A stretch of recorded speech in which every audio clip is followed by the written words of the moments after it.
Hi, I'm Erin Power. And I'm Laura Rupsis. We're certified health coaches, and this is Health Coach Radio. This podcast is about the art, science, and business of health coaching. We share our insider tips to help you become a better coach and entrepreneur. And we interview expert guests to discover how they've made it in this growing field. It's time for health coaches to make an impact. It's time for Health Coach Radio. This is part one of a two-part series devoted to fitness, but not just any old fitness, Primal Fitness. Today's guest is Mark Sisson, author of the Primal Blueprint, Primal Endurance, and the Keto Reset Diet, among many other books, and founder of Primal Kitchen Foods and Primal Health Coach Institute.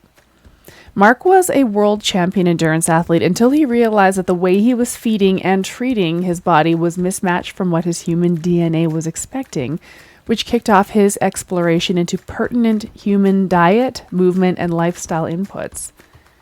Mark has been entirely ahead of the curve in rethinking how we approach fitness. Rather than taking on the popular sufferfests in the gym, Mark's Primal Fitness approach involves the very fundamentals of human movement. Low-level aerobic training, think walking or very slow, low-intensity jogging or cycling. Strength training, lifting heavy things using basic compound lifts like squats, deadlifts, and pull-ups 2 to 3 days a week to optimize strength without burning out or risking injury. And very brief, very occasional all-out efforts like sprinting, not spin classes, not 60-minute HIIT classes or Tabatas that go on forever.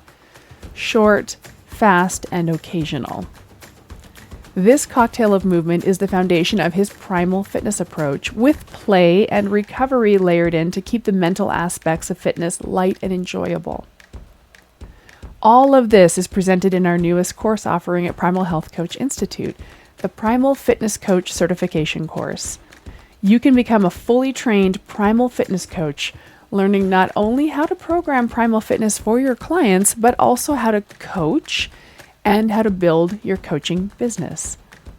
Check it out at primalhealthcoach.com/primal-fitness. Without further delay, we hope you'll enjoy this conversation with a legend and a pioneer in the health and fitness world. Please welcome Mark Sisson. All right, we've got Mark Sisson again in the house, our mentor. How are you, Mark? I'm great. How are you? I'm doing great. We are excited to talk to you again because we've got some really exciting news coming out. We are developing a new course, something that has been called for years since we launched the Health Coaching Cert, which is a primally aligned fitness cert. So this is super exciting, brand new. This might be the first time anyone's heard of it. Super excited. But the reason we wanted to have you on today is to kind of define in your own words what primal fitness is and why we felt there was a need to even launch this course. Great question. At its essence, primal fitness is a readiness for life. Primal fitness is really following the tenet that at the end of the day, a quality of life means how do you feel? How are you experiencing joy and contentment and fulfillment? How are you experiencing your connection with other people? There's a physicality to that sometimes we sort of overlook and separate. We say, well, there's my training that I do, and that's for burning calories and maybe building muscle. And then there's the rest of my life. And so primal fitness is a way to incorporate a fitness strategy into your overall life with an emphasis on longevity and sustainability.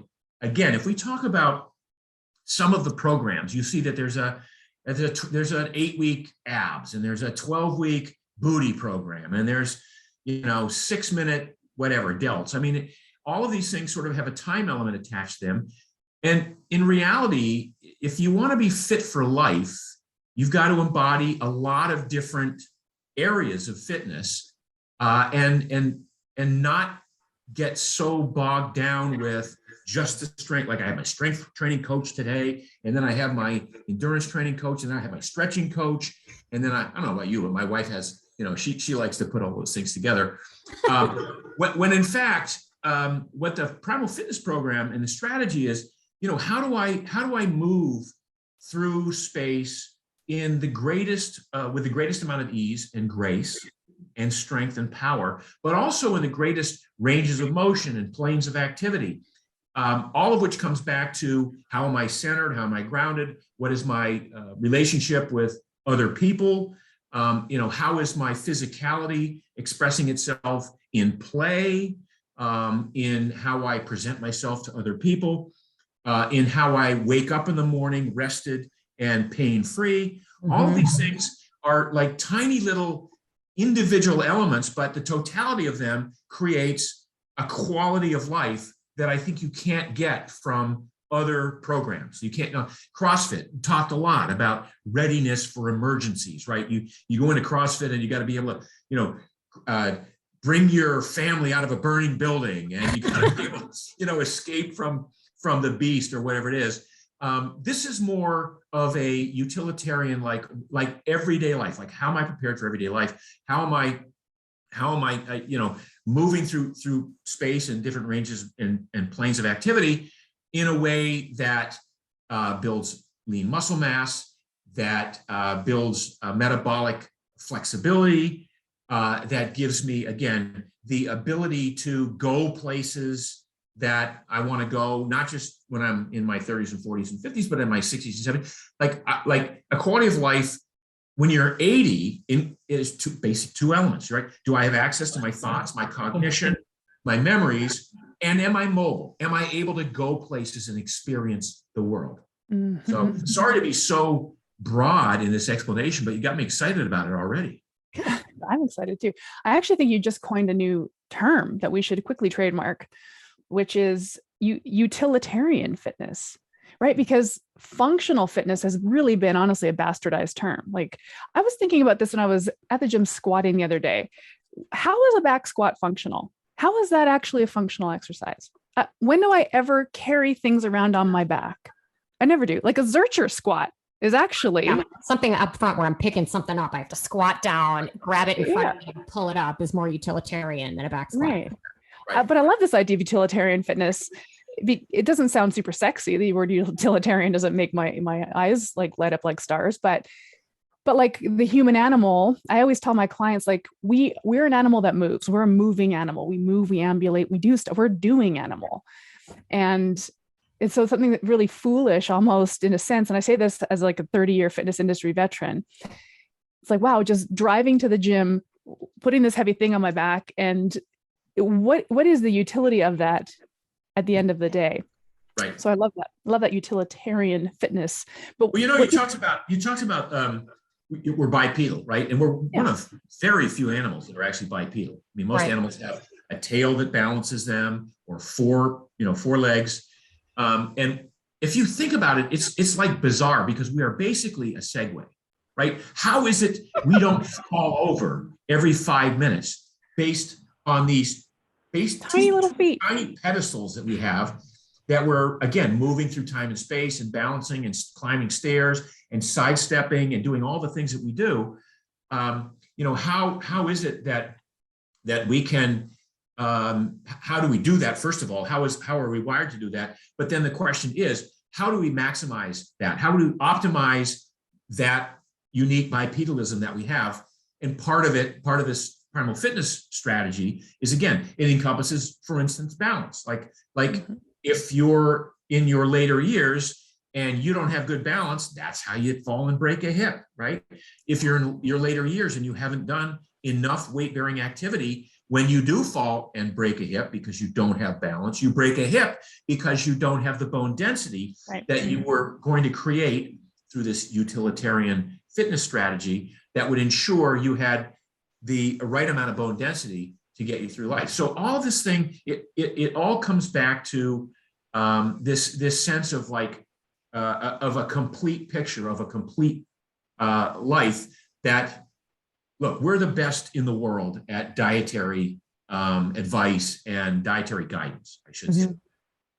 And to your point, the reason we're introducing this program is I think we are also the best when it comes to a fitness modality and how to get people interested in a lifestyle that includes fitness, not just as grunt time in the gym, but as, how do you do it how do I play in a way that promotes fitness? Yeah. How do I take breaks during the day and do mini workouts or micro workouts during the day? Does that count? Does it not count? All of these things are covered in this program, and I think it's fantastic. Yeah, absolutely. So we decided, I don't know, how long ago did we start this thing? Like well over a year ago, right? When we started this concept, and we had, as a group, kind of identified some things that we thought were not well done in the traditional sort of fitness realm. And, one of the things I know that Aaron and I feel is that there's, in the fitness realm, a whole lot of not healthy in pursuit of fitness. And I know you feel the same way too, just from your athletic background, Mark. Would you mind speaking to that a little bit, about where kind of the traditional fitness search in the fitness industry in general tends to run aground a little bit? And what do you think underpins that? I think there are a number of reasons. Probably the first one that comes to mind is this idea that you can exercise away a bad diet. Yes.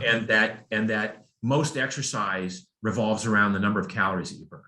So whether it's on the treadmill or on the bike, now it's Fitbits and measuring devices that'll tell you how many calories you burn.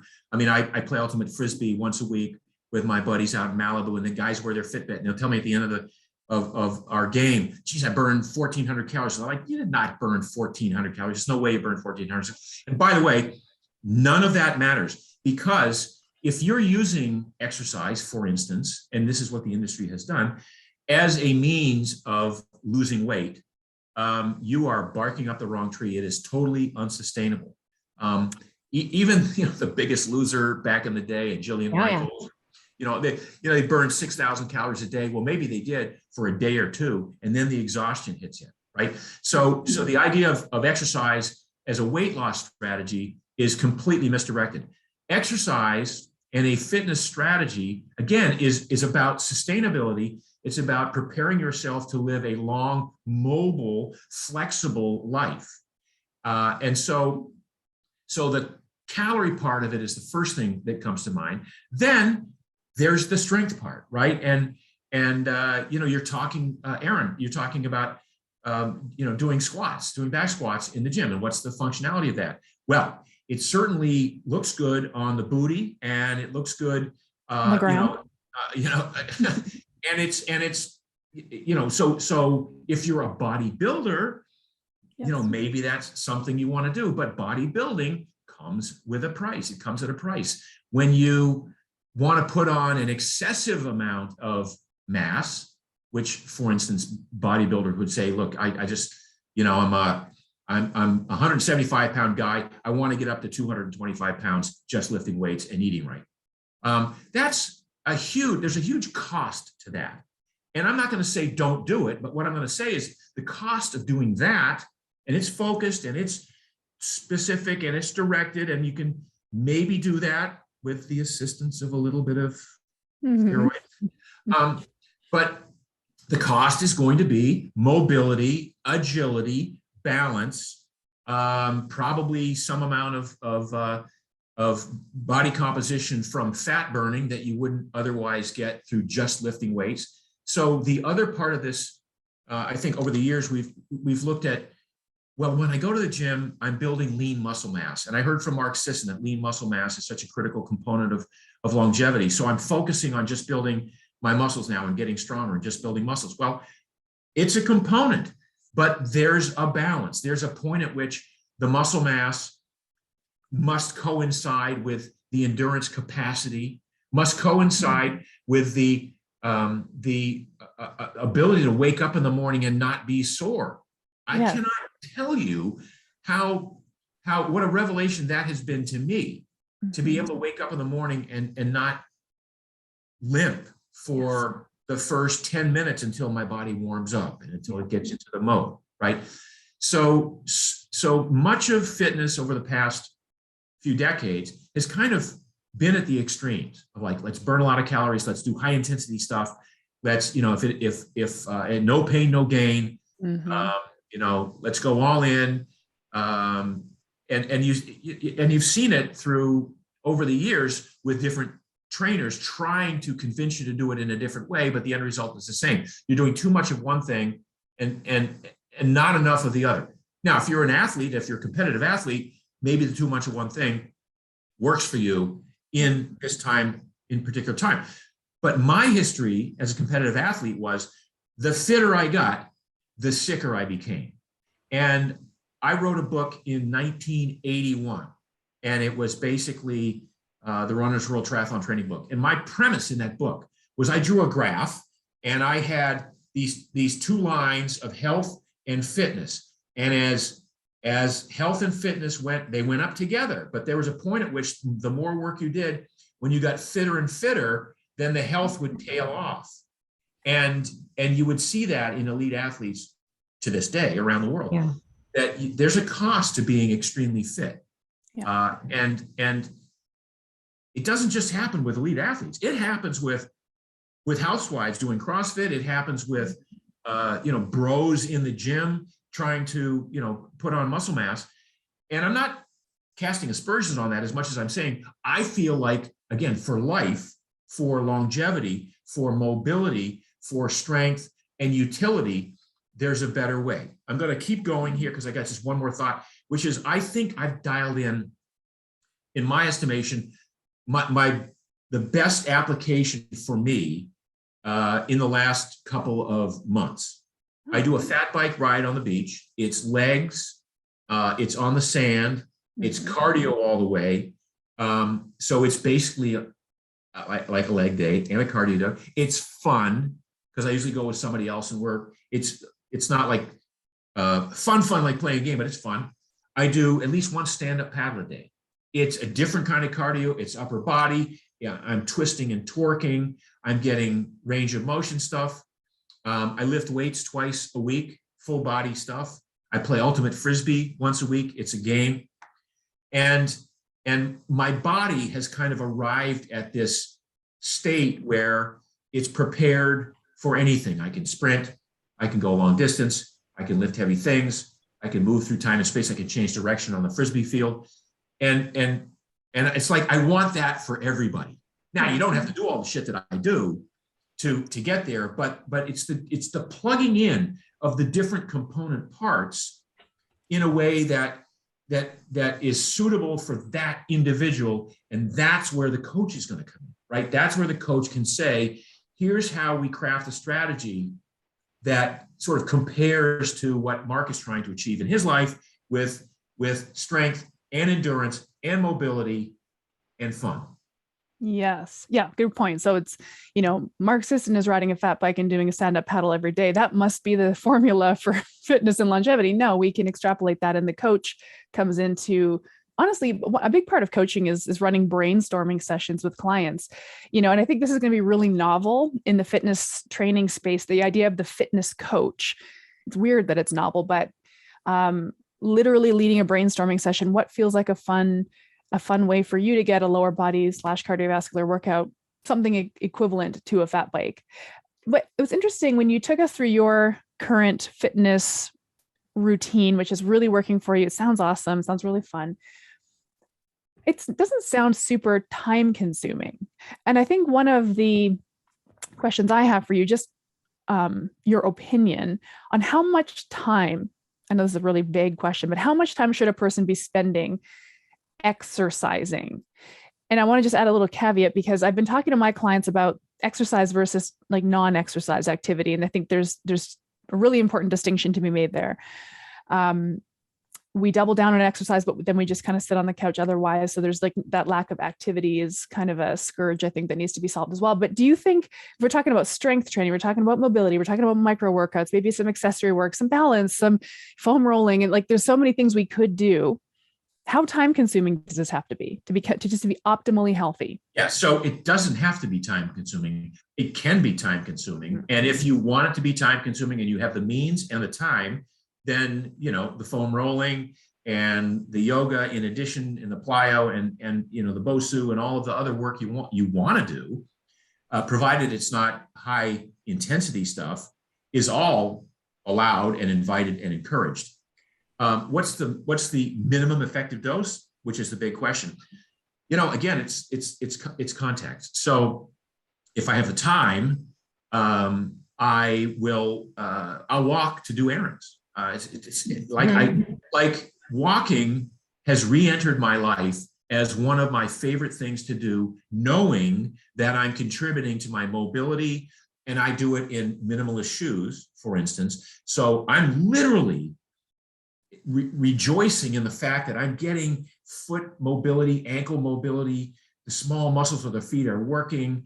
I'm involving my brain in every footfall because it's not being that haptic input, that sensory input is not being bypassed by an inch thick heel cushion on shoes. So there's an example of like, I find time to walk while I'm doing this. I walk while I'm on a phone call. If I have an hour-long phone call with somebody, I will choose to do it while I'm walking. And I would encourage, other people to do that. Do I think, oh my God, how many calories did I burn in that one? No. Or how many steps did I take? Seriously? It was just about the movement, right? So now you talked a little bit about people who hit it hard and then wind up on the sofa. This is the experience that Brad and I had as endurance athletes back for me, in the late 70s, early 80s, and for Brad, the late 80s, early 90s, which is you bust your ass out there and you're going hard. You're going 2.5, 3.5, 4 hours, and then you get home and you can't do anything else. It's like, why would you go for a walk? That's like that would be ridiculous, right? So because you did all the work, now you sit on the sofa and you literally seize up and you get stiff and sore. You probably should have gone for a walk after that, but because you're saving your energy, because you're going to do it again tomorrow, it is a totally tunnel vision approach to training for elite sports, right? I got to do this every day. My life is based around the workouts I do, so I'm going to have to take a nap after the workout and do it again tomorrow. Well, okay, again, I'm not going to cast aspersions on that. I did it. I'm happy I did it. I'm happy I don't do it anymore. But a lot of people, it's, if you're at a desk, get up and walk around. All of that stuff counts, right? The more even if you're sort of desk bound, as long as you're not at a computer all day actually inputting, then walk around the office, take your calls, on the phone, take your calls outside. There are lots of strategies that we can engage in here that would fill in that space. The Primal Blueprint law that says move around a lot at a low level of activity. And again, if you get rid of that notion that you have to count calories and that it has to be valuable work and you have to be sweating, if you get rid of that, then it frees up all this other space to go, whoa, that means I can just literally, I can crawl around on the ground once in a while if I want, or I can sit cross-legged or, change positions a la Katie Bowman and the ancestral rest poses, right? Which we talk about in the program. All of these things that they're contributing to a level of fitness and mobility, and you don't even think that, well, this is my time I've carved out for this, and so I have to fit it into this time, and if I don't have the time for it today, it's not going to happen. All that stuff gets cast out the window. Micro workouts. I only got time for a 10-minute workout. Hey, that counts. A 10-minute workout counts, right? So it's developing this intuitive sense that you are an animal and that you are bipedal, and that your mandate as an animal is to move around as much as you can without regard to calories burned, without regard to pounds lifted for most of this. Mm-hmm. And then if we get to the point where it's like, okay, now I'm going to go hard, I'm going to lift hard for 20 minutes, 35 minutes, twice a week, which is probably the 35 minutes twice a week lifting hard.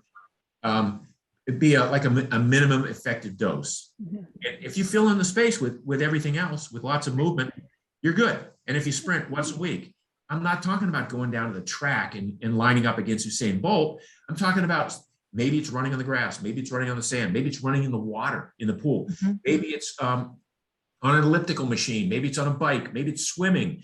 If you go all out for 20 or 30 seconds and then give yourself a 2-minute rest and then go all out again and do that 6 times, you've fulfilled that sprint once a week requirement. Yeah.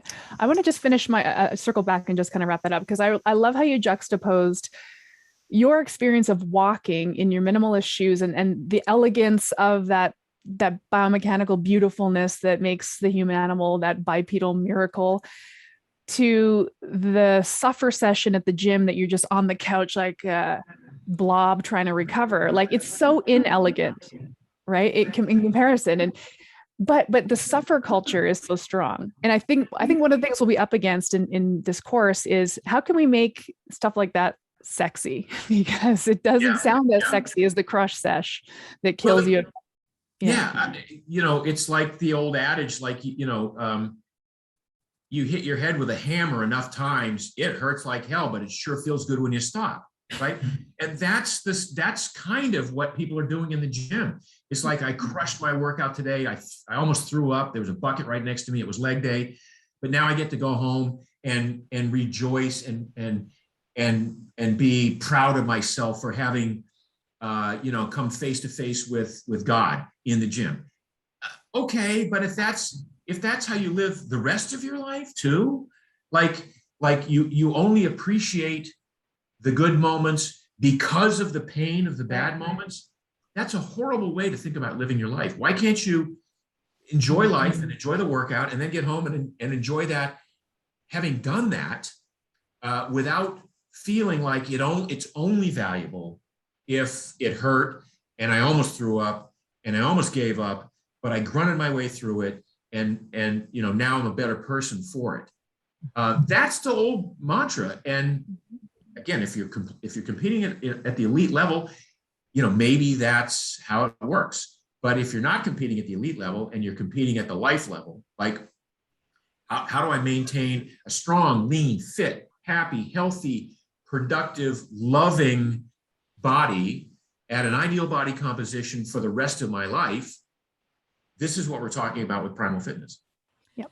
So I've been chomping at the bit to dig into this, because I've heard in my role at our health coaching school for people that really have a hard time reconciling this concept of minimal exercise. And I'm like, we need to be very careful about that. We're not talking about doing as little as possible. We're trying to work in efficiency and trying to really just dial into, what are we trying to accomplish, right? What kind of data or information are we trying to give the body in order to get it to actually do what we want to do? And I think I see this so much because we all know Laura loves CrossFit. I owned a gym. I'm coaching at a local gym near me. And I see it all the time with folks that are getting their asses kicked. And then it's, all right, later we're off to go get pizza and beer. Exactly. No, I worked so hard, I earned bad food. Right. So it's the sum total of everything. And this is the difference between a trainer and a coach, and helping your clients navigate through this. And so I have a question for you. I would love to get your opinion. I wrote this down, wondering like how much of how current CPT courses are built were really built to just supply gyms with employees. Rather than teaching how people to be trainers, right? Rather than to be a real coach and to build a business. And here's the other thing I see with people failing to be in the fitness industry full time, because what ends up happening is, in the current model of I'm going to run a class or I'm going to have a personal training client, is that you're busy in the early morning, you're busy late at night and on the weekends, but you've got this middle chunk in the day where you're not doing anything. And it's a really hard way to live a life with the current model of the way trainers actually run a business, compared to being a fitness coach that is working with a client to figure out how to add fitness in to the whole life, rather than having to show up at the gym. It's being able to connect with my client. Tell me about your movement today. Let's talk, So I kind of love your thoughts on this a little bit, in terms of the way personal trainers are trained right now and the existing model. And that's a great observation. Right?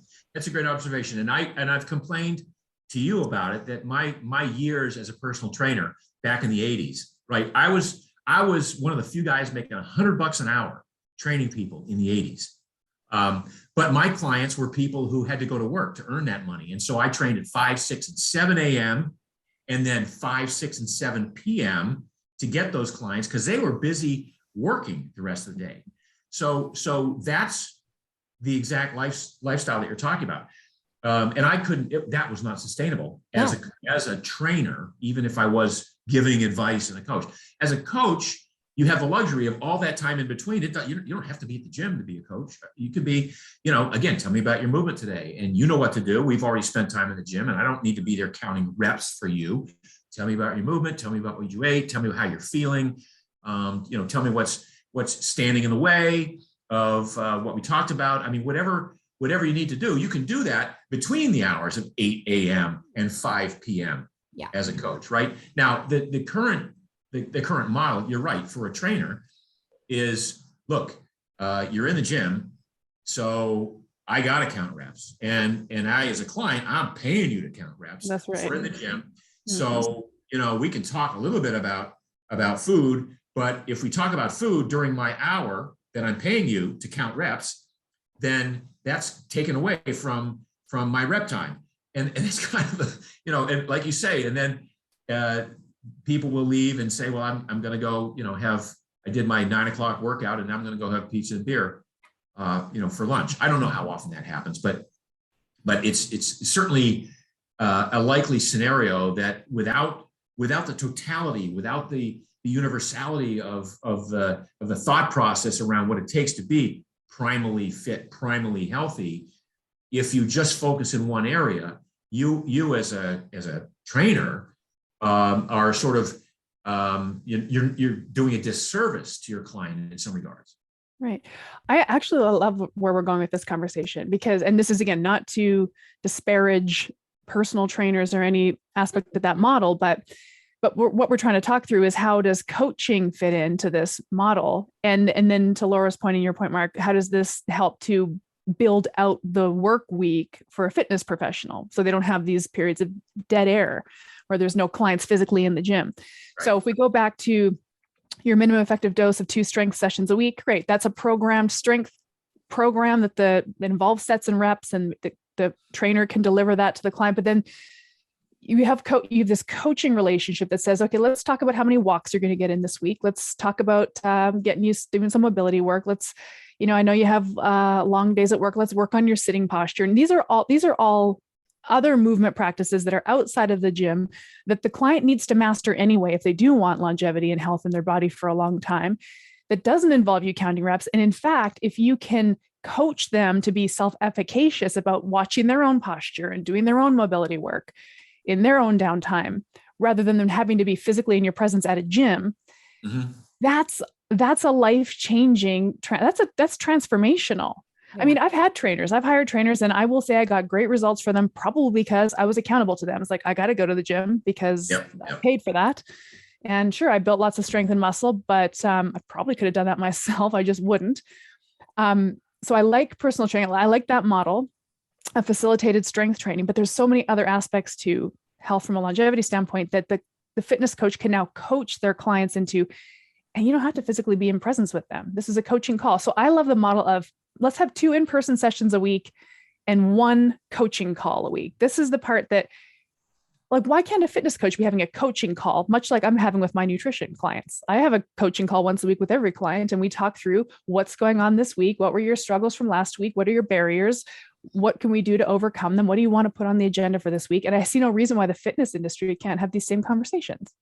Oh, exactly. No, it's so this is what makes us unique in the fitness industry, obviously, and in the health coaching industry, because now we're overlaying this extremely well thought out fitness module, this portion of the program. Now we're creating a total picture of health. And what I find, I think the most not interesting or challenging, but compelling part of this is now it is up to the coach to look at the complete picture of the client and literally to craft the right questions and give the right prompts and check in on the app once in a while. And I think we've got an amazing full program here with this fitness cert that is going to revolutionize personal health across the country and across the world, around the world. Yeah. I mean, I think the current sort of trainer model is, not only does it not fully work for the client, but it ends up burning out the trainer. Mm. You know, I mean, I was talking to sort of the lead trainer at the gym I coach at, where she starts her day at 5 o'clock in the morning, and there are days she doesn't get home till 8 o'clock at night. Yeah. That's insane and completely unsustainable, versus thinking through, how can I actually build my day in a way that I'm working normal business hours while still meeting the needs of my clients, and sort of restructuring this. This is one of the things that's going to come about, that, you know, not only did we want to make sure that the people that took this course felt like a fitness professional, right? That they felt like they were an expert in this sort of primally aligned fitness modality, but you were also taught the components of actual coaching, so that that client can take that extension of you with them. That was the one biggest frustration that I found at the gym. Like, I only have you for an hour. You know, the other 23 hours of the day, I have no control over your decisions and choices at all whatsoever, because we haven't established that kind of relationship. You know, but then in addition to that, we also bring this business building component to what we talk to people about, so that coaches and trainers can think intelligently, like, what kind of life do I really want to lead? Am I really an early morning person? And maybe I do my in-person sessions in the morning. And I am successful enough that I can say no to those people that want to do this at night, or vice versa. Yeah. You want to do it the other way around. But the whole point of this is being able to build a business and a practice that suits the life that you want to lead. And right now, what's available in terms of training in the fitness industry doesn't lend itself to that at all. Yeah, it's too confined. It's sort of, you know, as we identified, it's kind of, it's bookended, you know, with a lot of work in the morning and a lot of work late in the day, and then very little in between. Yeah, so I'm very excited about what I think is going to be. I mean, look, I said this from day one. I think we have sort of the technology, if you will, to transform this country. Lord knows we've had 2.5 years of horrible outcomes with people with COVID, many of whom suffered from a suppressed immune system that was directly related to lifestyle choices. Let's be clear on this, right? And the fact that the government was unwilling to say the simple fact that, look, if you just get outside and move around a little bit and clean up your diet a little bit, your likelihood of having a bad outcome from getting COVID is dramatically reduced, right? So I feel like the last 2 years has kind of set us up, not just as a company here, but all of our coaches and all of our students, with a massive opportunity to transform the health of large numbers of people throughout this country. And I think it's not going to happen by any other means. I think it's going to have to take this coaching thing. You know, you talk to doctors who will, you know, they'll throw their hands up and say, look, I did the blood work, I weighed, I did the blood pressure. All I can say in my 7 minutes is you got to eat better and you got to exercise more. And I don't have time to explain what that means. And by the way, I don't really even know what it means, but I'm going to leave you with that sort of cryptic advice that you have to change something. Well, this is, it's not working now. It's never worked. It's not going to work in the future. It's only going to work if there's a hands-on, direct connection between a coach and a client or a patient. Mm-hmm. I mean, the world needs coaches. That's something that we know, but the fitness industry really needs coaches, because, I mean, this conversation around, well, ultimately it's around resiliency. The strong animals survive is kind of how I put it when I talk to my clients. Like, I don't want you to be skinny and light. I don't want you to weigh less on the scale. I want you to weigh more. I'd love it if you had strong bones and muscles and really luxurious connective tissue, and let's get you robust and resilient. Luxurious connective tissue. Did you make that up just now? Yeah, I just came up with that. That's a great one too. All right, well, just as a sidebar, we got utilitarian fitness and luxurious connective tissue out of this conversation. If nothing else, we are creating buzzwords. We got some T-shirts. That's right. Well, because, and honestly, sidebar is that's the outcome that I'm struggling with for my 30 years of crushing in the gym, is my connective tissues are gone, like down for the count. I'm trying to get that back. I'm trying to claw that back. And it's really hard. And it's really pain. Like we were talking earlier about pain. It's like pain is glorified until we regret it. And I have so much regret. But going back to this coaching piece, the fitness industry needs coaching because people need to understand why they're doing it. Not what. So I remember when I go back to my personal training experience as the consumer, Erin, what are your health goals? Oh, I want to get stronger and maybe, I don't know, look good. Great. Perfect. We got you. That's what we do here at this Big Box Gym. We build muscle so you look good. But actually, somebody should have gone deeper with me on my goals, because like, why is that important to you? What about that is important to you? Maybe doing a bunch of really way too heavy deadlifts, which has ended up injuring me. And I don't even see the functional point of it apart from it being impressive. Maybe that wasn't the right path forward for me. Maybe I should have been doing more foam rolling. Maybe I should be doing more explosive stuff. But nobody ever had that conversation with me about why, or why it was important to me. What's, from a core value standpoint, what does my life look like when I achieve my goals? And that's just simply coaching 101. And it's missing from the fitness industry as far as I can tell. I'm really excited that we're going to put it in there. Same. I think that was well stated. Yeah. So when people take our primary certification course, we do address fitness in there, but it's within the context of the whole picture. So the whole point of this certification was to really flush that out and to get much more detailed and much more granular on what these things look like. Like, why is moving at a slow pace at the base of our fitness pyramid? What is the biological and biochemical benefit of movement like that? And why is strength training next? And here's what's interesting is we have aerobic training in our pyramid, but it's not cardio. Yeah. Right. No, So would you explain the difference a little bit for folks listening and kind of why? What's funny is cardio is an ancient term. It goes back to probably 1968 when Ken Cooper wrote a book on aerobics, where he was a cardiac surgeon and a cardiologist, and he said, look, if you do this work, if you do this aerobic type work, your heart will beat faster, it'll get stronger, and you'll live longer. And that was the mantra for several decades. And so the term cardio entered the lexicon because people were doing this higher intensity, sustained output. There was aerobics, classes and dance classes. And people were, the running boom started in the 70s. And so people talked about it as I'm doing cardio. I'm working on my heart. When in fact, the heart is like, if you're doing heavy weights, you're doing cardio, right? If you're doing anything that causes the heart rate to go up is causing the heart to pump faster in response to the demand that the body is putting on it at that time. It's interesting. The heart has no say in this matter, right? The heart's there, like, I will do whatever you ask me to do. If you say we're going to lift heavy things, I'm going to go lift heavy things, but here's what I'm going to do. I'm going to pump really fast for a little bit, and then I'm going to take some rest. So you take 90 seconds off in between sets. I'll be ready. You come back. If you're going to do long distance running or long distance cycling, the heart just goes, all right, your brain is telling your legs to move higher and faster and harder. So I, the heart, am going to have to pump to supply oxygen and other nutrition to these muscles. I got to tell you that I don't have any nerve endings. So if you overdo it, I won't be able to tell you. I'll just sort of fall off the pace, right? I won't hurt. And it's bizarre. Like if you said, well, we're going to go to the gym and we're going to curl 85 pounds.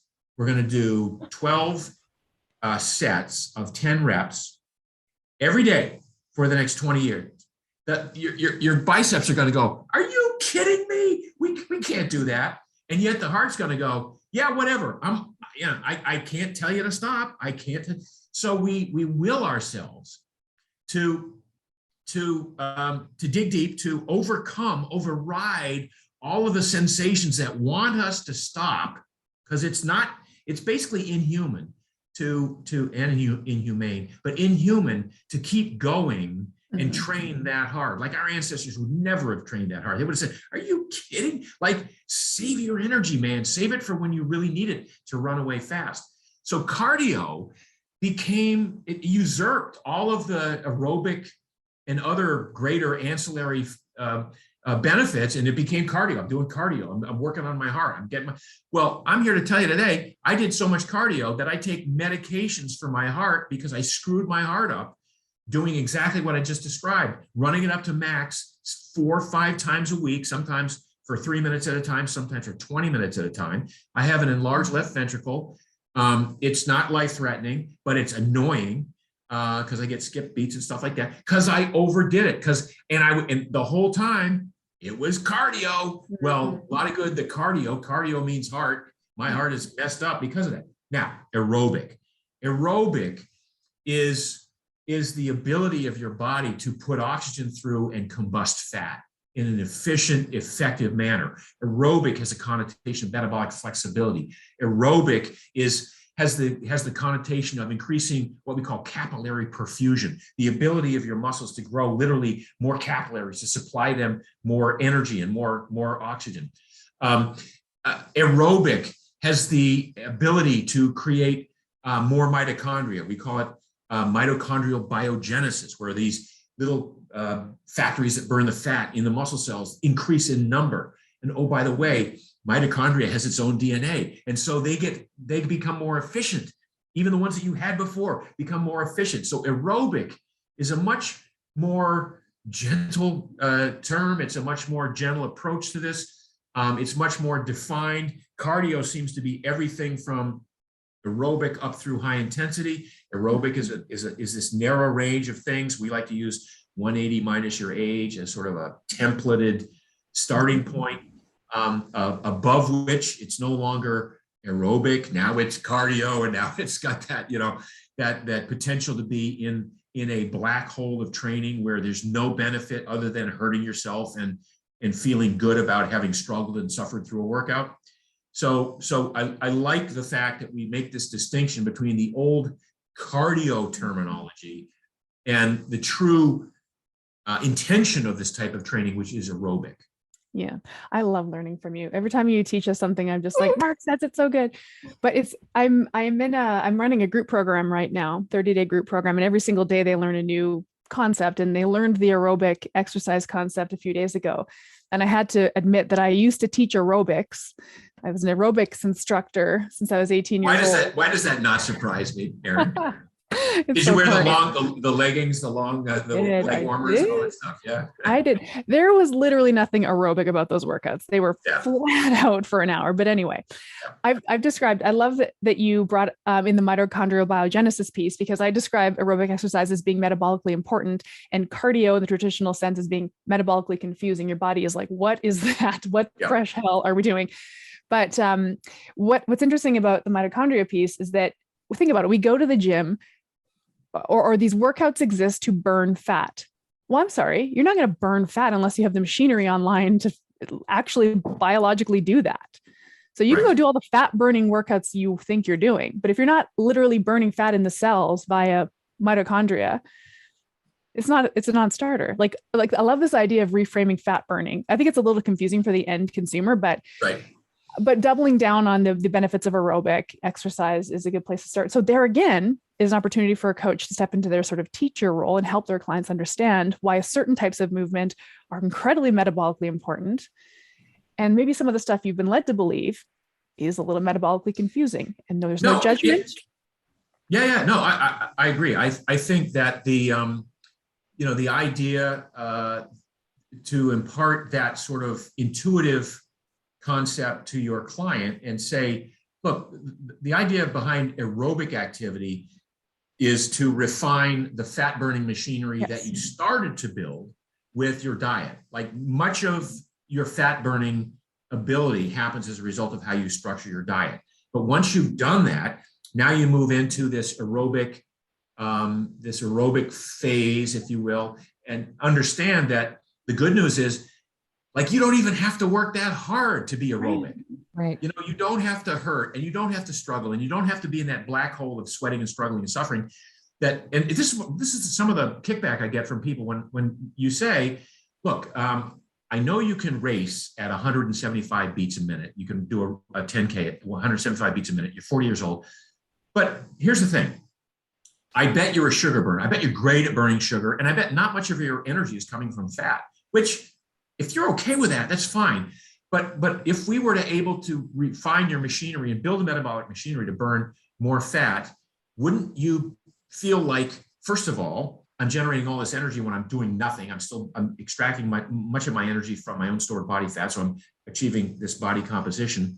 Second of all, I'm more effective at whatever pace I'm running. So I'll tell people, okay, to do this, we have to restructure your diet, and you have to be willing to not work harder than 180 minus your age, which in your case, as a 40-year-old, is not harder than 140 beats a minute for long periods of time while you're out jogging or running or riding or whatever it is. Can you do that? And they'll go, well, God, it's so painful to go that slow, right? Like, Mark, I can run 7-minute miles at 175 beats a minute. Now I can run like 11-minute miles at only 140 max. Why are you doing this to me? Well, I'm like, okay.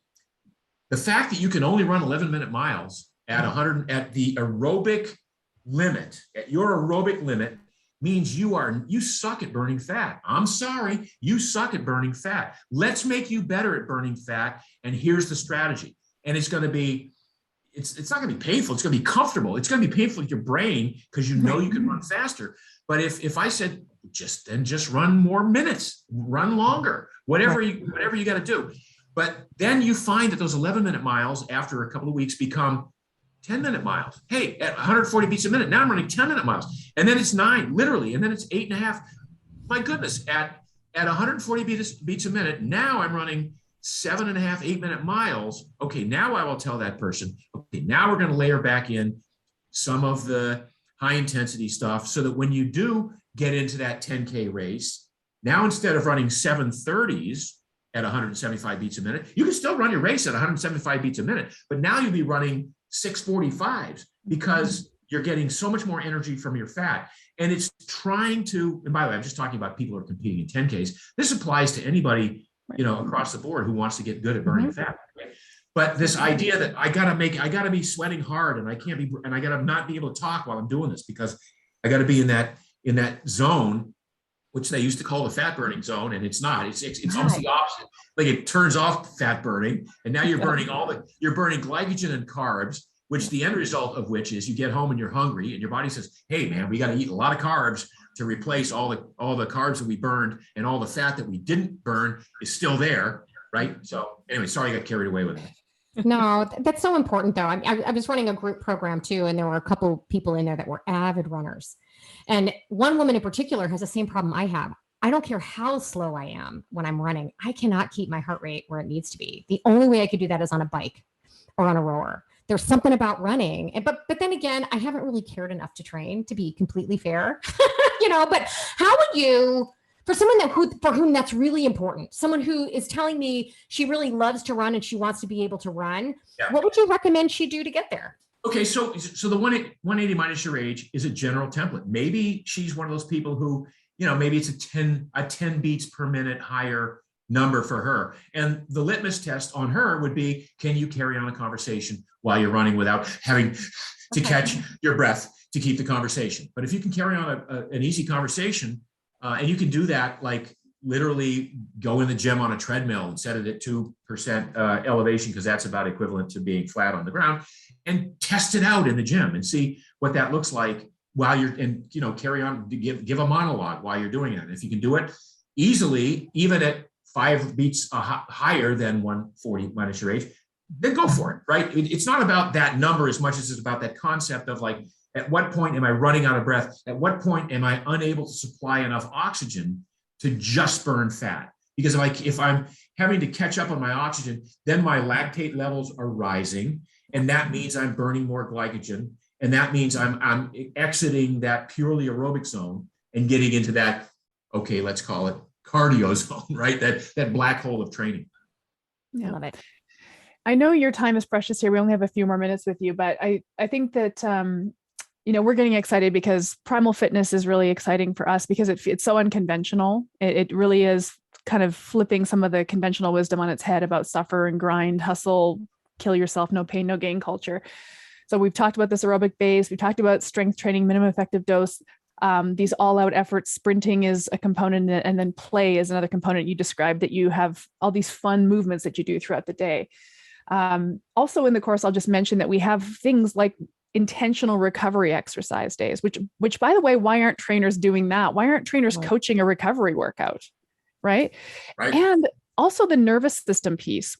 like the sympathetic parasympathetic sort of volleying back and forth between these nervous system states and how that's important for our overall health and longevity. Again, not sexy. No one's going to get on Instagram and flash their parasympathetic nervous system or something. It just doesn't, but all this stuff, Mark, I guess like if you were going to give a tagline, if out of thin air to describe, No pressure.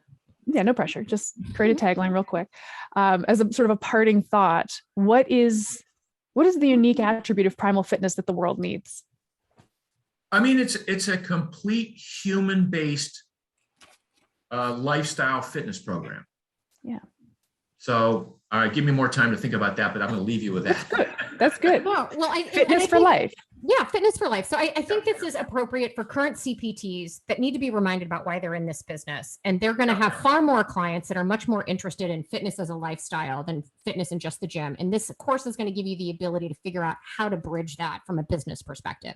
I think it's amazing for people that are just dipping their toe into fitness. They don't have any other fitness certification. The foundation of any fitness business needs to be, to use Erin's term, utilitarian movements, right? Foundational, functional things that create capacity and strength.